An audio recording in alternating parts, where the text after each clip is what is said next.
I wanted to talk about how Oda solved what was a looming problem in One Piece that could have plagued the final saga if it went unaddressed. So, as the stories progressed, it seemed that the balance of power had tipped away from the world government / Marines and leaned more to the side of the opposition, being the pirates as well as the Revolutionary Army. But in the recent chapters, Oda fixed this pretty easily and bolstered the government's combat powers.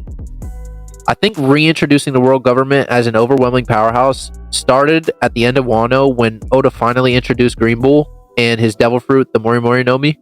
And despite what people thought about Green Bull's introduction, he's still an admiral who showed mastery of a pretty overpowered devil fruit. This introduction finally completed the admiral trio and gave us a better picture of the admiral's combined strength.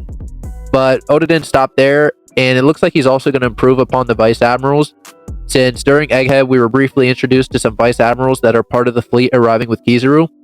And due to their unique designs, I have a hunch that they aren't typical vice admirals, and I think these specific characters will outperform their rank.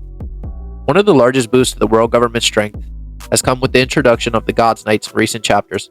Simply the thought of this group was enough to make Dragon sweat, and the commander of the God's Knights being regarded as the champion or hero of God Valley elevates the God Knights as a potential endgame opponent and strong asset for the world government going forward. From the silhouette and their introduction, we know there's at least 9 of God's Knights, and the introduction of 9 characters that are likely around or above Admiral level will be huge for the final saga and the final war, and will provide a bunch of potential matchups. And in recent chapters, thanks to Sabo, we've learned that the government's greatest trump card isn't the admirals or even God's Knights, but it's the fact that the Gorosei and Eames' power is not solely political.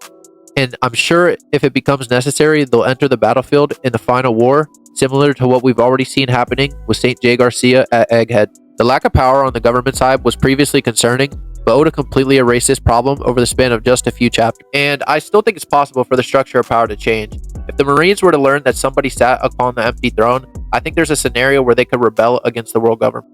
And with wildcards like Shanks, Fujitora, and Crossguild, there's still plenty of ways to shift the balance of power throughout the final saga and keep us guessing each chapter. Let me know if you think the government or those who oppose them have the upper hand going into this final saga. And thanks for watching.